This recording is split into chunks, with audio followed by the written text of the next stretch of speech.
이 시간 우리에게 주시는 하나님 말씀 함께 은혜 나누겠습니다. 팔복 6번째 시간입니다. 마태복음 5장 3절로 10절 은혜로 목소리와 함께 우리 같이 읽을게요. 같이 읽겠습니다. 시작. 심령이 가난한 자는 복이 있나니 천국이 그들의 것이며 애통하는 자는 복이 있나니 그들이 위로를 받을 것이며 온유한 자는 복이 있나니 그들이 땅을 기업으로 받을 것이며 의에 줄이고 목마른 자는 복이 있나니 그들이 배부를 것이며 긍휼히 여기는 자는 복이 있나니 그들이 긍휼히 여김을 받을 것이며 마음이 청결한 자는 복이 있나니 그들이 하나님을 볼 것이며 화평하게 하는 자는 복이 있나니 그들이 하나님의 아들이라 일컬음을 받을 것이며 의를 위하여 박해를 받은 자는 복이 있나니 천국이 그들의 것임이라. 아멘. 여섯 사람 한번 인사하겠습니다. 복이 있으라, 빛이 있으라. 예. 심령이 가난한 복, 애통하는 복, 온유한 복은 성막으로 하면 성막들에서 받는 복이지요. 내 마음의 눈이 열리면서 도무지 회생 불가능한 상태에 빠진 자기 영혼의 가난함이 보이고 덕지덕지 붙은 죄의 모습이 보여 애통해하고 누구도 정죄할 수 없는 신앙 양심이 살아난 온유함의 복까지 받은 사람은 성막들 번제단에서 은혜를 입고 물등 앞에서 자신을 비추보고 태우고 씻는 은혜를 누린 사람입니다. 그 다음 복인 의에 줄이고 목말라 하는 복, 그리고 다음 주에 우리가 함께 나눌 오늘 우리가 함께 나눌 긍휼히 여기는 자에 받는 이 복은 뜰을 지나 성수 안에서 누리는 은혜지요. 그래서 우리는 더 깊은 은혜를 사모해야 되고 더 큰 하나님의 은혜의 세계를 갈망해야 합니다. 최근 요한복음 17장을 깊이 묵상하면서 받은 은혜가 큽니다. 아시는 대로 요한복음 17장은 예수님이 십자가를 지시기 바로 직전 하나님 앞에서 대제사장적인 중보의 기도로 유명한 굉장히 깊은 말씀입니다. 사람이 정직해지는 때가 두 군데입니다. 기도의 자리에서 정직해지고 임종의 순간에 정직해진답니다. 요한복음 17장은 임종을 앞둔 예수님 그리고 기도의 자리에서 기도하신 내용이기 때문에 그 영적 권위가 있지요. 요한복음 17장 1절부터 마지막 절까지 전부가 예수님의 기도지만 핵심되는 게 두 가지입니다. 우리 같이 한번 읽었으면 좋겠습니다. 21절 22절 같이 읽을게요. 시작. 아버지께서 내 안에 내가 아버지 안에 있는 것 같이 그들도 다 하나가 되어 우리 안에 있게 하사 세상으로 아버지께서 나를 보내신 것을 믿게 하옵소서. 내게 주신 영광을 내가 그들에게 주었사오니 이는 우리가 하나 된 것 같이 그들도 하나가 되게 하려 함이니이다. 24절 또 읽을게요. 시작. 아버지여 내게 주신 자도 나 있는 곳에 나와 함께 있어 아버지께서 창세전부터 나를 사랑하심으로 내게 주신 나의 영광을 그들로 보게 하시기를 원하옵나이다. 인간이 창조되기 전, 세상이 창조되기 전, 그 이전부터 하나님과 예수님이 존재하고 계셨다면 그분들은 뭐하고 계셨을까? 요한복음 17장에서 예수님이 그 비밀을 밝힙니다. 내가 아버지 안에 있고 아버지가 내 안에 있어서 아버지가 내게 주신 그 영광, 하나님의 영광에 동참하고 그 하나님의 영광을 누렸던 그 찬란한 그 영화로움을 이제 아버지와 내가 하나가 되어 누렸던 것만으로 끝나는 것이 아니라 하나님께서 하나님의 형상의 모양으로 창조한 이 인간들에게도 주어서 내와 아버지가 하나가 된 것처럼 저들도 나와 하나가 되어서 그 아버지 안에 있던 그 영광, 그 영화로움을 함께 누릴 수 있게 해주십시오. 이게 주님의 요한복음 17장 주님의 기도의 핵심인 겁니다. 하나님이 천지를 왜 창조하셨을까? 이 일을 위해서 창조하셨다는 거예요. 나 하나 그저 구원받고 나 하나 그저 천국 가는 것으로 끝나는 게 아니라 하나님은 창세 전부터, 그래서 에베소서 1장에 우리가 읽어보면 창세 전에 하나님이 인간 창조 이전부터 인간 창조에 대한 하나님의 어떤 예정, 하나님이 정하신 뜻이 있었는데 그 뜻은 아버지와 예수님이 함께 누렸던 그 영광에 인간들도 동참시키기 위해서 하나님은 인간을 창조하셨고, 그 영광을 잃어버렸을 때 그 아들 예수님이 이 땅에 인간의 모습으로 오셔서 십자가를 지시고 죽음으로부터 부활하신 이유 또한 우리를 그 영광의 자리로 회복시키기 위해서 우리를 창조하셨고 구원하셨다는 말씀인 것이죠. 여러분, 십자가는 단순히 우리를 죄에서 구원하는 정도의 가치가 아닙니다. 다시 말씀드리면 더 크고 더 놀라운 비밀이 있습니다. 하나님이 그 아들과 함께 창세전부터 그 하나님의 영광과 그 영화로움 안에 하나가 되어 그 영광을 누리고 계셨을 때 하나님은 그 영광을 아버지와 아들 예수님이 독점하는 것이 아니라 누구도 이 영광에 함께 동참했으면 좋겠다. 천사들 중 어느 누구가 아니라 하나님의 형상대로 인간을 만드시고 그 인간을 하나님의 영광 안에 동참시키기 위한 예정, 그 뜻을 하나님이 정하시고 인간을 창조하셨고 그 십자가를 지셨고 오늘 저와 여러분들을 향한 하나님의 뜻이 선포되고 있는 장이 요한복음 17장이라는 얘기입니다. 여러분, 이 사실에 눈이 열리고 나면 가슴이 뜨거워집니다. 내가 왜 존재하고 있는지, 내가 왜 구원받았는지, 내가 왜 창조되었는지, 어쩌다가 하다가 보니까 내가 이 세상에 어떤 인간의 모습으로 존재하고 있는 것이 아니라 하나님은 만세 전부터 이 일을 계획하셨고 오늘 우리에게 그 비밀을 알려주고 계신다고 한다면, 여러분, 우리는 적당하게 성소 바깥들에서 나 구원받았어, 죄 용서받았어 그것으로 끝나는 것이 아니라 은혜 위에 또 다른 은혜를 갈망해야 되고 영광에서 더 깊은 영광으로 나아가는 은혜가 있기를 주의 이름으로 축원합니다. 예수님께서 처음 공생애를 시작하실 때 선포하신 8가지 복에 대해서 우리가 정확하게 아는 건 굉장히 중요합니다.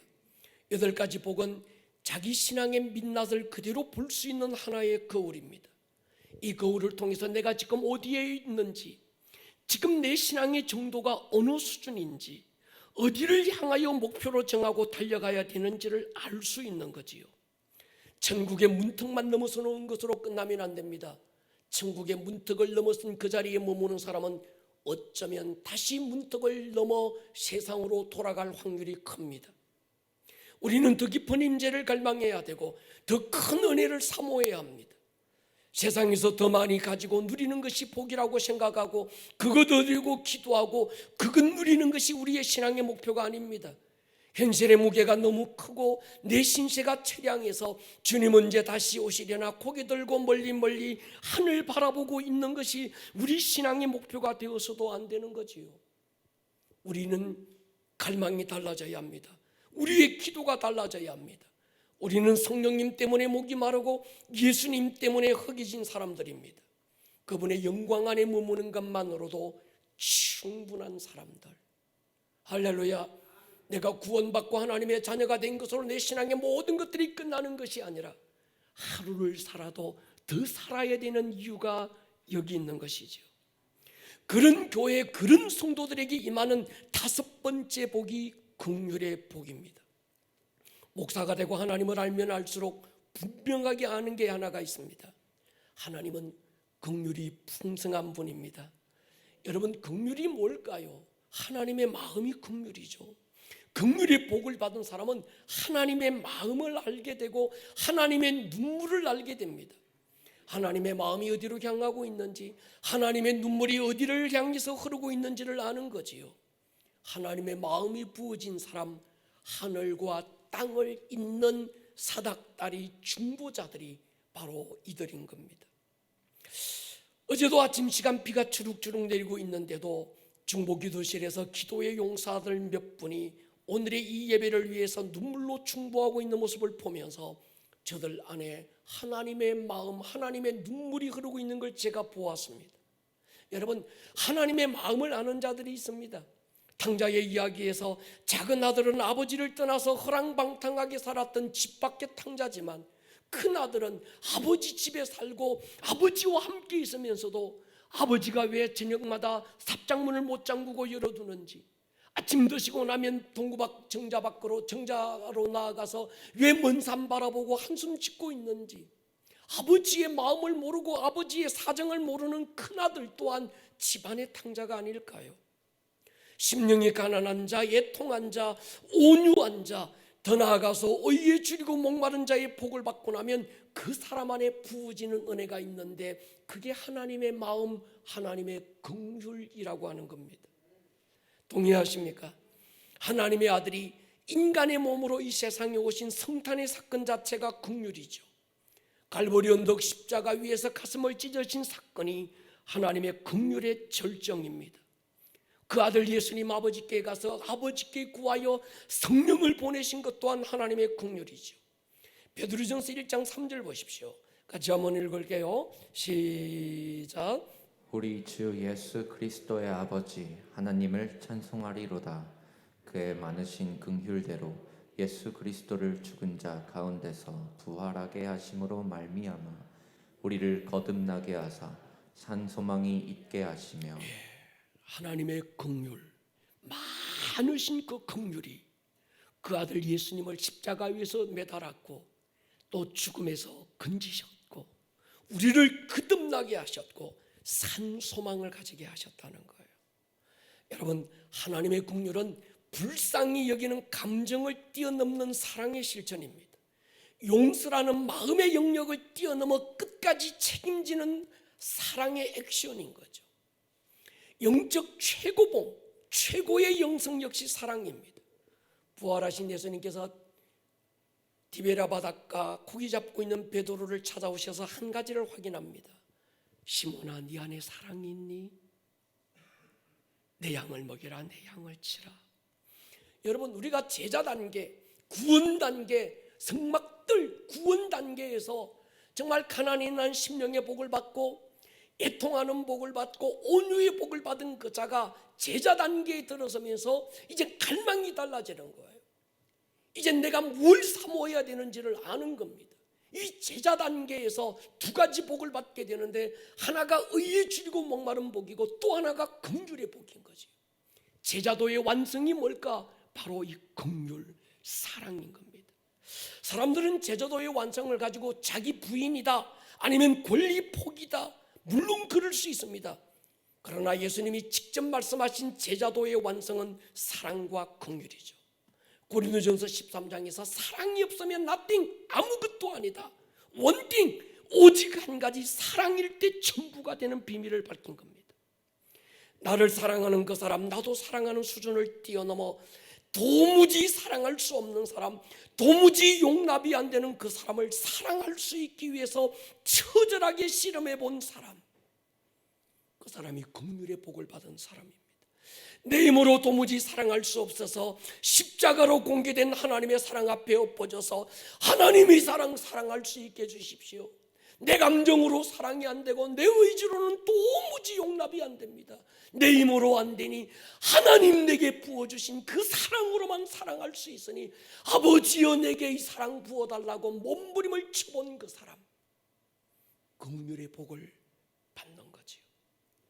옛날 어른들이 그러시더만요, 남자든 여자든 나이 먹는다고 어른이 아니고 시집 장가 가서 애 낳아봐야 어른이 된다고 하시더만요. 여러분, 자식 낳고 길러보면 세상에 내 맘대로 안 되고 내 뜻대로 안 되고 내 힘으로 안 되는 게 있다는 걸 깨닫게 됩니다. 내 속으로 난 내 자식이라 그게 뭐 저 멀리 있는 북한의 김일성이가 아니고 내 속으로 난 내 자식이라는데 눈이 열리면서 그때부터 어른이 되기 시작하는 거예요. 성질대로 하면 갖다 버리고도 시원치 않고 다시는 안 볼 것 같은 자식인데 그런데도 내 자식이라 사랑할 수밖에 없어서 그래도 하나님 앞에 그 자식 걸 안고 또 마음을 보태는, 그때부터 성숙한 어른이 되는 거지요. 여러분, 주님은 우리에게 스승이 되라 말씀하지 않았습니다. 우리에게 아비가 되고 어미가 되라 말씀했습니다. 일만 스승 찾는 것이 아니라 한 사람의 영적 아비, 영적 어미를 찾으시는 거죠. 피를 나누어주고 살을 찢어 생명을 나누어준 영적 아비가 되라, 영적 어미가 되라 당부하신 거죠. 스승과 어미의 차이가 뭘까요? 긍휼이죠. 목사가 되고 장로가 되고 권사가 되었다고 어른 되는 것 아닙니다. 도무지 사랑할 수 없는 그 성도, 도무지 이해 안 되는 그 목은 끌어안고 주님이 영혼 사랑할 수 있게 해달라고 씨름해본 그 사람이 영적 어른이 되지 않겠습니까?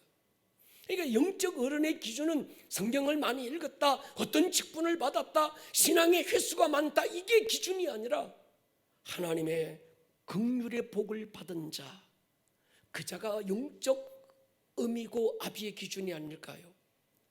여러분, 우리 아름다운 꿈의 교회 사도적 평신도는 그런 분들입니다. 아름다운 꿈의 교회에 와서 내가 성경 지식이 얼마나 있다 자랑할 필요 없습니다. 내가 이 땅에서 뭘 얼마나 더 많이 가졌다, 그것 또한 자랑할 필요 없습니다. 아름다운 꿈의 교회에 와서 여러분들이 목표로 정해야 될 건 하나님 한 영혼을 복음으로 낳고 그 영혼 양육할 수 있는 영적 어미가 되게 해주십시오. 영적 아비가 되게 해주십시오. 할렐루야. 예수님도 그렇게 말씀하세요. 요한복음 5장 보십시오. 같이 한번 읽을게요. 시작. 내가 너희를 사랑하는 자를 사랑하면 무슨 상이 있으리요? 세리도 이같이 아니하느냐?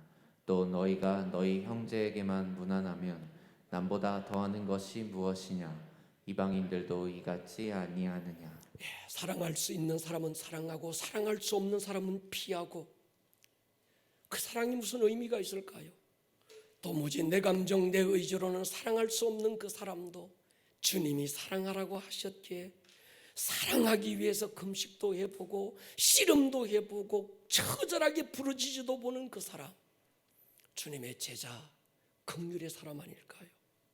내 자존심을 뛰어넘은 사랑, 내 선택을 뛰어넘은 사람, 그 사랑을 실천하기 위해서 몸부림을 치는 사람, 제자도의 완성은 긍휼에서 이루어지는 겁니다. 요한복음 13장 보십시오. 새 계명을 너희에게 주노니 서로 사랑해라. 내가 너희를 사랑한 것 같이 너희도 서로 사랑하라. 너희가 서로 사랑하면 이로써 모든 사람이 너희가 내 제자인 줄 알 것이다. 주님은 다른 어떤 기준을 삼지 않았습니다. 내가 너희를 사랑한 것 같이 너희도 서로 사랑하면 내 제자가 된다는 거예요. 사랑의 전제 조건이 있습니다. 주님이 우리를 사랑하신 것 같이. 주님이 우리를 어떻게 사랑하셨을까요? 내게 있는 어떤 조건 때문에 사랑했을까요?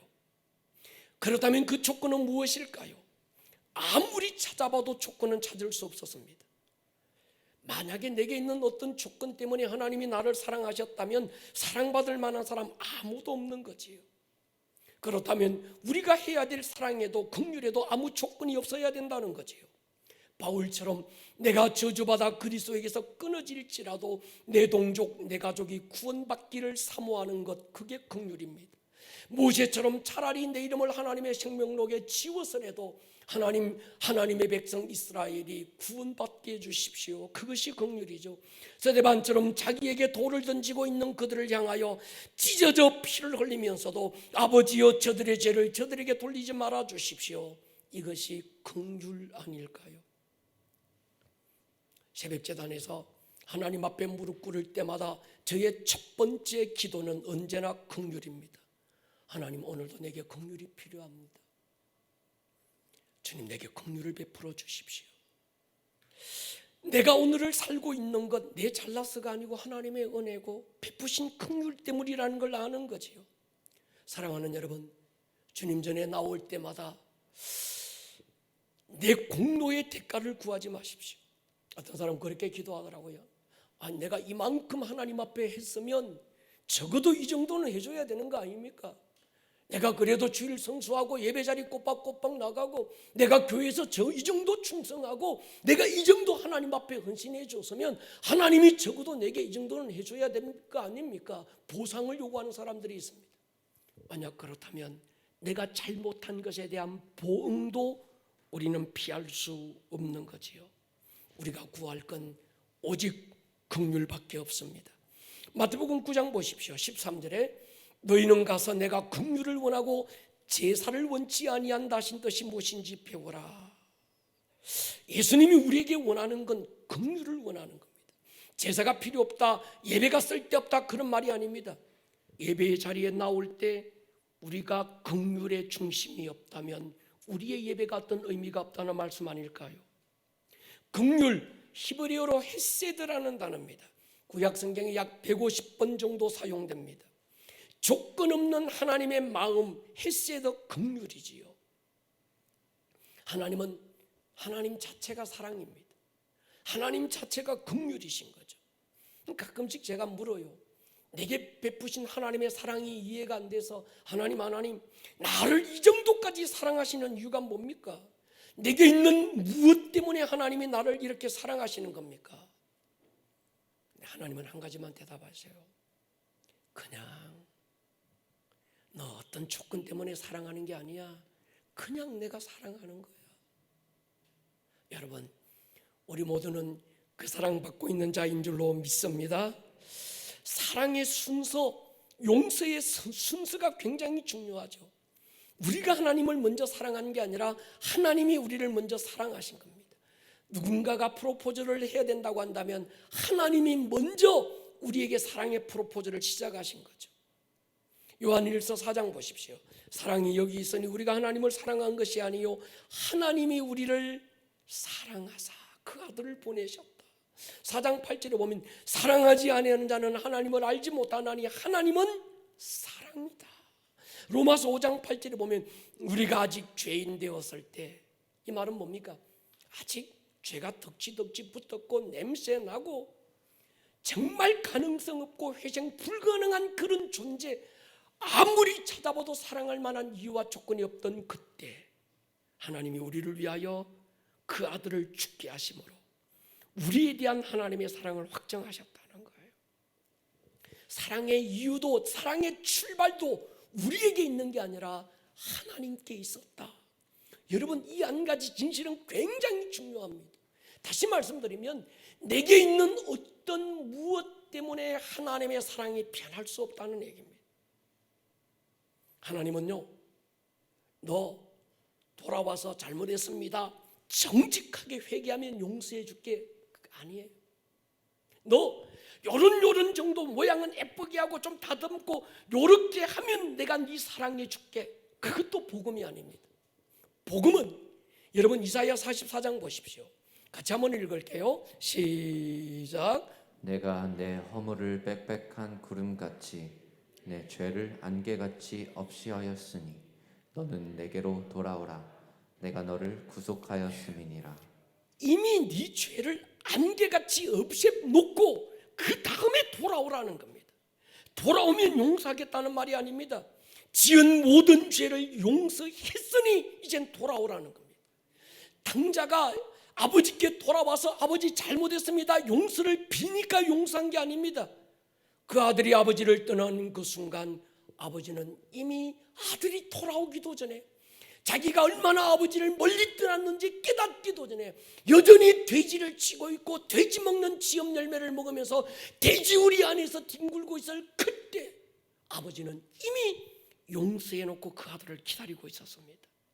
용서는 아버지의 일방적인 결정입니다. 여러분, 구원의 근거가 내게 있지 않습니다. 의로움의 근거도 내게서 찾지 마십시오. 내가 용서받은 것에 대한 근거, 내가 하나님의 사랑을 받고 있는 근거도 내게 있지 않습니다. 내게서 찾으려고 하면 내가 받은 구원은 날마다 엎어졌다 뒤집어졌다 할 거예요. 왜요?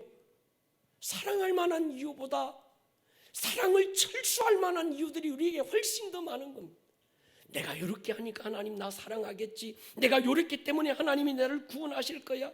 그렇다고 한다면 그 조건들이 바뀔 때 우리의 구원의 확신 또한 달라지는 거죠. 여러분, 내게 있는 무엇 때문에 하나님의 사랑이 변할 수 없습니다. 동의하십니까? 여러분, 그분은 이미 용서해놓고 기다렸어요. 사랑해놓고 기다렸습니다. 그리고 그 사랑이 변할 수 없는 건 사랑의 출발이 그분이고 사랑의 조건이 또한 그분께만 있기 때문인 것이죠. 지은 죄가 많아서 망하는 게 아닙니다. 내가 지은 죄를 이미 용서했다는 사실을 믿지 않아서 망하는 겁니다. 하나님이 긍휼이 부족해서 우리가 얻지 못하는 게 아닙니다. 이미 베푸신 긍휼이 충만한데 그 긍휼을 인정하지 않아서 얻지 못하는 겁니다. 그러니까 긍휼을 쉽게 말하면 용서지요. 복음을 약탕기에 집어넣고 액기스 한 방울 떨어뜨리면 용서하고 떨어질 겁니다. 기독교의 진리가 용서요, 복음의 내용이 용서입니다. 십자가의 의미가 용서입니다. 하나님의 사랑의 칼라가 뭘까? 용서라고 하는 거지요. 베드로가 주님께 물어서요, 형제가 내게 죄를 범하면 몇 번 용서하여 줄까요? 유대인들의 종교적인 책무는, 유대인들은 그런 습성이 있어서요, 종교적인 의무, 그걸 어떤 수치화하고 싶은 인간적인 생각이 있었습니다. 교회 생활을 하다 보니까, 공동체와 더불어 살아가다 보니까 서로가 서로에게 죄를 범하기도 하고 서로가 서로에게 원치 않는 상처를 남기기도 하더라는 거지요. 예수님의 사랑 정신에 의하면 용서하라고 말씀하시는데, 이럴 때 어디까지, 얼마만큼, 몇 번이나 용서해야 되는 것입니까? 베드로의 질문입니다. 당시 유대의 랍비는 3번까지는 용서해라, 신이 아니고 천사도 아니고 인간이니까 3번까지는 용서해야 된다 기록되었습니다. 그래서 이 베드로는 한껏 너그러운 마음을 품는다는 마음으로 7번 정도까지 하면 되겠습니까? 근데 그때 예수님의 대답은 상상 밖이었습니다. 7번씩 70번이라도 용서해라. 7번씩 70번, 헬라어 이 말은 70 더하기 70이라는 말도 되고 70 곱하기 70이라는 말도 됩니다. 똑같은 이 단어가 구약 창세기 4장에 라멕이 벌을 받을 때 77배가 될 것이다. 그래서 70 더하기 7로 번역됐습니다. 신약성경 이 본문에서는 70 곱하기 7 490번으로 번역이 됐습니다. 여러분, 어느 게 맞을까요? 77번이 맞을까요? 490번이 맞을까요? 둘 다 아니죠. 주님은 숫자에 관심이 있는 게 아닙니다. 용서는 숫자의 문제가 아니라 질적 문제라는 거죠. 다시 말씀드리면 예수님이 지금 우리에게 베푸시는 긍휼, 예수님이 우리에게 베푸시는 그 용서의 크기가 77번을 뛰어넘어 490번을 뛰어넘어 끝없이 너그러운 마음으로 우리를 용서하고 계신다는 말씀 아닐까요? 사랑하는 여러분, 이 시간 우리에게 가장 필요한 게 뭘까요? 이제 우리는 구원 단계는 뛰어넘었습니다. 그리고 이젠 예수님의 제자로 부름받아서 이제 우리가 갈망해야 될 건 세상에 돈을 더 많이 벌고 세상에서 더 많이 가지고 부귀영화 누리는 것이 아니라 나를 부인하고 나의 십자가를 지고 주님 제자의 길을 따라가는 우리가 갈망해야 되는 건 의 대신 예수님을 갈망해야 되고, 뛰어넘어서 이젠 예수님 안에 있던 하나님의 긍휼, 그 예수 그리스도의 마음, 예수 그리스도의 정신이 제자들 안에 부어져야 되는 이때 우리가 갈망해야 될 게 뭘까? 바로 이 긍휼인 거죠. 동의하십니까? 여러분, 예루살렘에서 여리고로 내려가던 한 사람이 깊은 산속에서 강도를 만난 사건이 누가복음 10장에 기록됩니다. 가진 것 다 뺏기고 얼마나 맞았는지 신음하며 죽어가고 있는 걸 제일 먼저 제사장이 보고도 지나갑니다. 두 번째, 레위인들이 보고 또 지나갑니다. 마지막으로 사마리아 사람 한 사람이 이 앞을 지나가다가 불쌍한 마음으로 그를 병원으로 데리고 가서 치료받게 해주고 병원비까지 부담을 졌다, 그런 이야기지요. 여러분, 이 이야기는 단순한 비유가 아니었습니다. 지금 예수님께서 이 이야기를 하고 계시고 이 이야기를 듣고 있는 대상이 사마리아 사람들이 아니고 유대인들입니다. 유대인들 가운데서 바리새인들, 서기관들, 나름 유대 종교 지도자들이 지금 주님의 말씀을 듣고 있고, 그들에게 하신 스토리가 바로 이 선한 사마리아 사람에 대한 이야기였습니다. 만약에 여러분들 생각해 보십시오. 이 주님이 지금 하신 이 비유가 근거 없는 단순한 비유였다면 설득력도 없을 뿐더러 유대인들을 비하시킨다는 이유로 아마 나름 유대인으로서의 자부심을 갖고 있던 바리새인과 사두개인들은 돌을 집어들었을 거예요.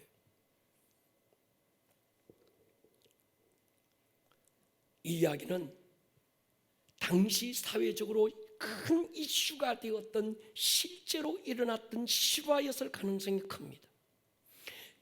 유대인들을 향해서 사회적인 비난이 여기저기서 빗발치고 막 일어나자 제사장들과 레위인들이 그냥 그 곁을 지나간 건, 레위인들은 성전에서 제사를 섬기는 자들이고 제사장은 그 제사를 집례하는 자들인데, 유대의 율법에 제사를 집례하는 그 제사장이나 레위인들이 죽은 시체를 만지게 되면 부정하게 여겨서 일주일 동안 정결 예식을 지켜서 성전에 들어올 수 없다는 율법이 있기 때문에 하나님 앞에 드리는 제사와 받은 직분과 사명 때문에 이 일을 못 보고 그냥 지나갔다. 도와주고 싶은 마음 꿀떡 같고 치료해주고 싶은 마음이 있었지만, 그러나 더 많은 사람들, 그들이 하나님 앞에 예배할 수 있기 위해서 그냥 지나왔다라고 포장하고 있었던 거예요. 그런데 주님은요, 실체를 고집습니다. 누가복음 10장 보십시오. 예수께서 대답하여 이르시되 어떤 사람이 예루살렘에서 여리고로 내려가다가 강도를 만났습니다.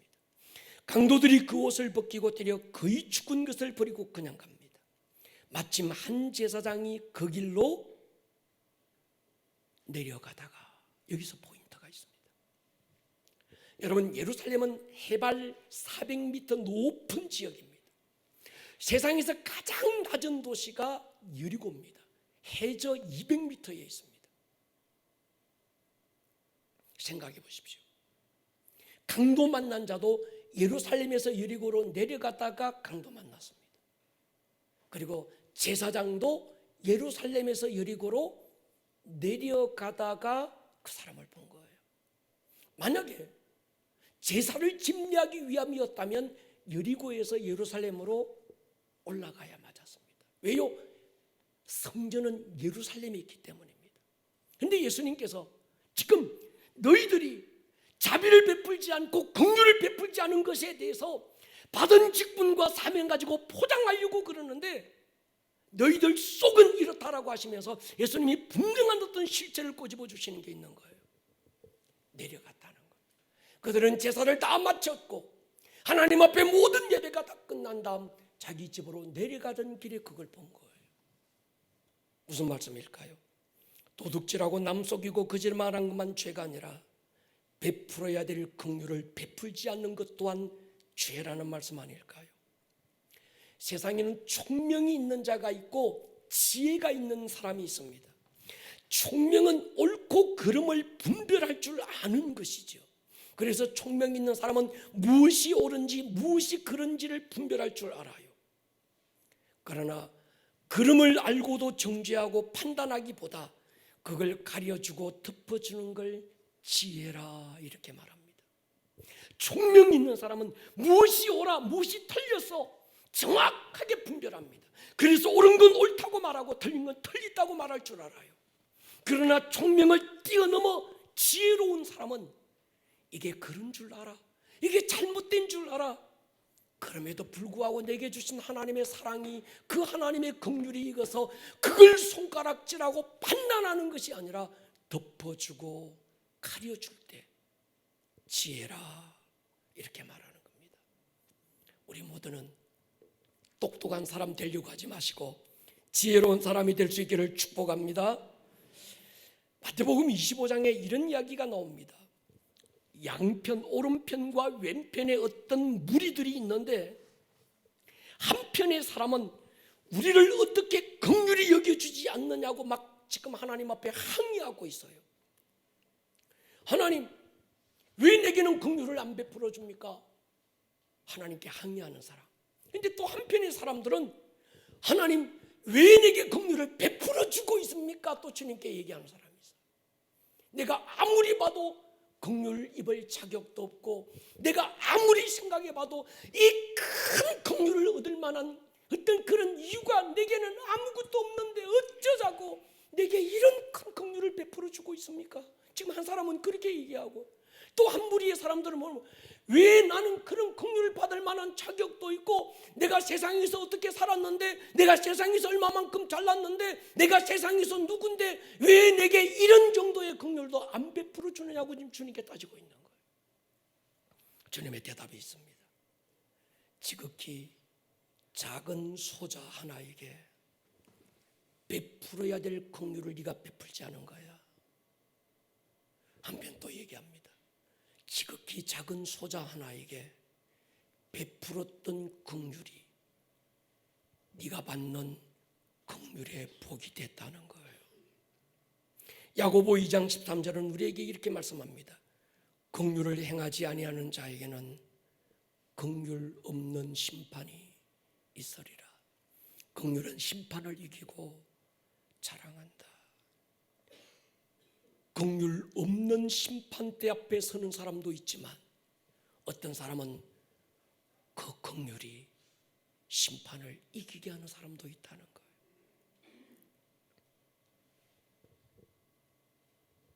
사랑하는 여러분,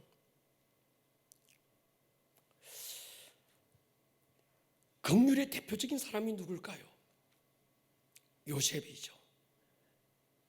창세기 50장 보면요, 요셉 한번 보십시오. 15절로 21절.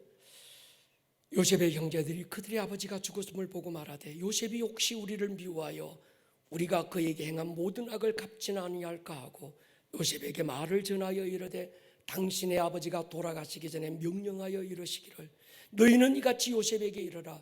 내 형들이 내게 악을 행하였을지라도 이제 바라건대 그들의 허물과 죄를 용서하라 하셨나니 당신 아버지 하나님의 종들인 우리 죄를 이제 용서하소서 하며 요셉이 그들이 그에게 하는 말을 들을 때 울었더라.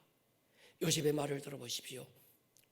그 형들이 먼저 이렇게 합니다. 또 친히 와서 요셉 앞에 엎드리되 우리는 당신의 종들이니이다. 요셉이 뭐라고 그럽니까? 두려워하지 마소서. 내가 하나님을 대신하리이까. 당신들은 나를 헤아려 하였으나 하나님은 그것을 선으로 바꾸사 오늘과 같이 많은 백성의 생명을 구원하게 하셨나니 당신들은 두려워하지 마십시오. 내가 당신들과 당신들의 자녀를 기르리이다. 자기를 죽이고 미워하여 구덩이에 던지고 애굽에 팔았던 그 형들 자기 앞에 무릎을 꿇었어요. 얼마든지 복수할 수 있는 기회가 주어졌습니다. 그러나 아버지 살아생전 아버지의 가슴에 못을 박을 수 없어서 억지로 참고 복수하고 싶은 마음 꿀떡 같은데 참고 있었다면 이제 그 아버지마저 돌아가시고 아무것도 걸릴 게 없는 상황입니다. 두려워 떨고 있는 형들에게 요셉이 베푼 마음이 긍휼이죠. 내가 하나님을 대신하리이까. 당신과 당신들의 자녀들까지 책임지겠습니다. 용서를 넘어선 책임, 이게 헤세드죠. 헤세드, 긍휼. 긍휼히 여기는 자, 복을 받은 그 자에게 주시는 은총이 있습니다. 하나님으로부터 긍휼히 여김을 받는 거지요. 내가 사람에게 베푼 긍휼은 작은데 하나님으로부터 받는 긍휼은 너무 큰 거예요. 최저가 30배, 60배, 100배가 되는 거죠. 여러분, 뿌리고 심은 것의 열매를 자자손손 맺는 복, 그게 긍휼입니다. 부모가 뿌린 씨앗이 부모대에 긋지 못하면 자손 대대로 그 긍휼의 열매를 얻게 될 거예요. 그러므로 여러분, 할 수 있는 대로 긍휼을 베푸시기를 축복합니다. 그래야 많이 거둘 수 있습니다. 제가 목회하면서 깨닫는 게 있어요. 똑같은 연약함이에요. 이 사람도 연약하고 이 사람도 연약하고 무게가 다르지 않고 크기가 다르지 않고 색깔이 다르지 않아요. 그런데 이 사람의 연약함은 하나님의 어떤 손이 이게 덮어주는 게 보여. 똑같이 실수합니다. 똑같이 죄를 지어요. 근데 어떤 사람은 하나님의 그 은총이 그를 가려주는 게 보여. 덮어주는 게 보여. 근데 그러지 않는 사람은 이게 밝게 드러나 버리고 사람들 앞에도 조롱을 받게 되는 거예요. 똑같은 상황인데 어떤 사람에게는 하나님의 도움의 손길이 막 나타나는 사람이 또 있는 거예요.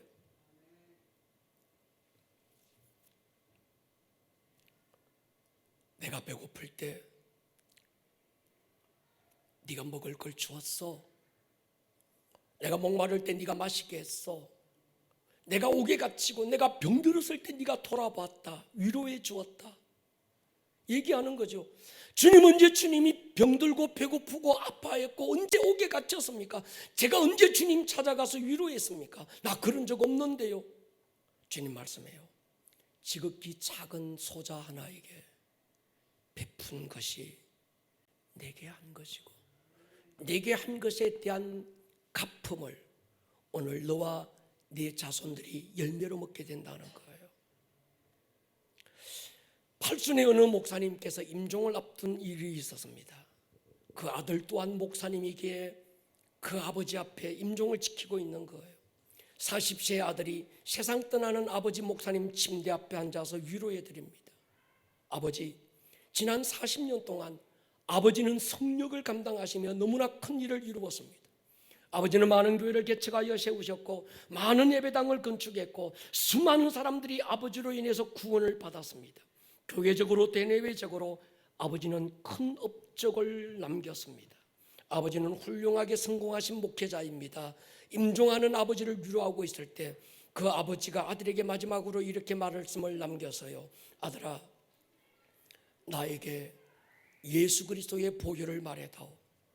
지금 내게 필요한 건 내가 어떤 업적을 남기고 내가 어떤 사역을 감당하고 교회를 얼마나 세우고 그건 내게 아무 소용없다. 지금 내게 필요한 건 예수의 보혈과 하나님의 긍휼뿐이다. 여러분, 임종의 순간에 뭘 들고 가야 될까요? 내가 몇 평짜리 아파트 살았는데 말이야, 내가 공부는 학위가 몇 개야, 내가 그래도 이 땅에서 이만한 업적 남겼어야 여러분 그거 들고 갈까요? 아니죠. 내가 받은 긍휼이 너무 커서, 내가 받은 은혜가 너무 커서 그 받은 긍휼, 그래도 부족하나마 다른 사람들에게 흘려보냈던 그 스티그마, 그 흔적 들고 우리 주님 심판대 앞에서 그 긍휼이 심판을 넘어가게 하지 않을까요? 사랑하는 여러분, 오늘 우리가 구할 게 있습니다. 하나님 내게 긍휼을 베풀어 주십시오. 구원받는 단계를 뛰어넘으셔야 합니다. 심령이 가난한 복, 그 복을 받아야 애통할 수 있습니다. 애통의 복을 받은 자가 이젠 그 안에서 하나님의 성품이 나타나는데 그게 온유함입니다. 온유한 복을 뛰어넘은 그 자, 이젠 제자의 반열에 서서 이젠 갈망이 달라집니다. 이젠 그가 살아가는 삶의 목적이 달라졌습니다. 전에는 세상에서 더 많이 가지는 것, 내 야망, 내 유익, 그걸 갈망하고 그걸 위해서 살았는데 주의 제자로 부름받고 나니까 이젠 나를 부인하게 되고 내 십자가 지게 되고 이젠 갈망의 목적이 달라졌어요. 예수 그리스도 한 분을 갈망하게 되고 그분의 의를 사모하게 됩니다. 그 자에게 하나님의 마음이 내려앉는 거예요. 그 자에게 하나님의 눈물이 부어지기 시작하는 겁니다. 그러면서 그 안에서 긍휼이 드러나기 시작하는 거예요. 도무지 내 힘으로 사랑할 수 없는, 도무지 내 어떤 인간의 지성과 감정과 내 의지로는 도무지 저 사람 사랑할 수 없고 도무지 이해가 안 되고 도무지 용납이 안 되지만 주님은 끊임없이 용납해라, 사랑하라 말씀하셔서 그래 사랑해봐야지, 그래 용납해봐야지, 주여 사랑할 수 있는 힘 주십시오, 주여 베풀 수 있는 긍휼을 주십시오. 저절하게 십자가 앞에서 실험해본 그 사람, 그 사람이 주님의 제자의 완성도가 되는 거예요. 우리 개인적으로도 우리 교회적으로도 여러분 오늘 이 시즌에 이 복이 임할 수 있기를 주의 이름으로 축원합니다. 머리를 한번 숙여보십시다.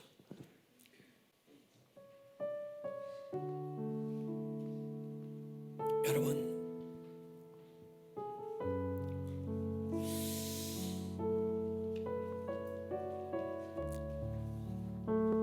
긍휼의 복을 받으십시오. 하나님 내게 오늘 긍휼의 복을 주십시오. 돈 많이 버는 게 복이라고 생각하면 큰 이방인들도 그렇게 생각합니다. 이 세상에서 잘되고 잘되는 것을 복이라고 생각한다면 착각입니다. 그건 미신입니다. 기독교는 그런 종교가 아닙니다. 우리는 영광에서 영광으로, 은혜 위에 더 깊은 은혜로 우리 예수님 하나님의 보좌에서 하나님의 영광을 함께 누렸던 그 자리로 우리는 나아가야 합니다. 긍휼의 복을 통과하지 않으면 우리는 더 깊은 자리로 나아갈 수 없습니다. 주님, 내게 긍휼의 복을 부어 주십시오. 주여, 내게 긍휼의 은혜를 부어 주십시오. 내 힘으로 안 됩니다. 은혜 주셔야 합니다. 은혜로다, 주의 은혜.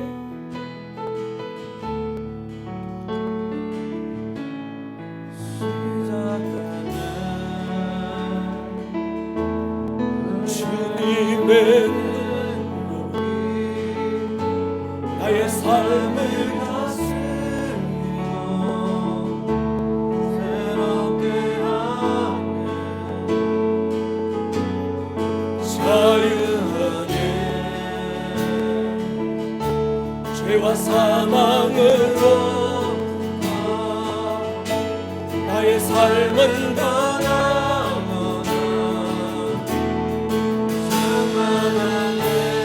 다시 한 번 더 선포합니다. 시작된 우리 주님의 능력이, 우리 주님의 능력이 나의 삶을 다스리며 새롭게 하네. 자유하네. 죄와 사망으로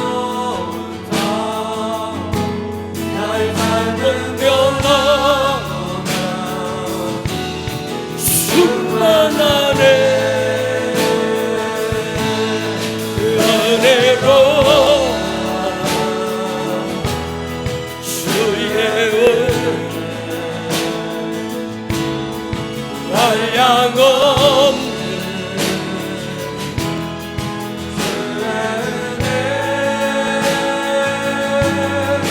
은혜로다.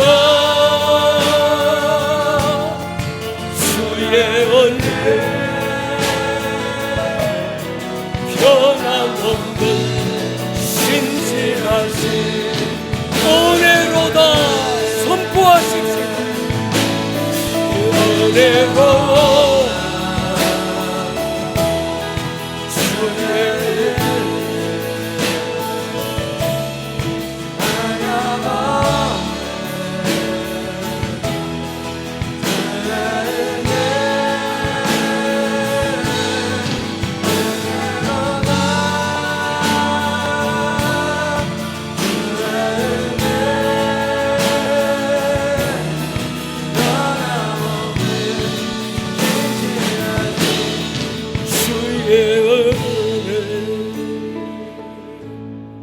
시간 한번 기도했으면 좋겠습니다. 여러분,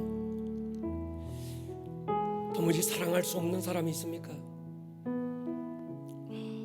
용서가 안 되는 사람은 없습니까? 이해될 수 없는 그런 상황은 없습니까? 그 사람이 잘못해서가 아니라, 사랑할 수 없는 사람이라서가 아니라 내게 긍휼이 없기 때문입니다. 하나님의 마음이 부어지지 않기 때문입니다. 내 안에 하나님의 눈물이 바닥났기 때문입니다.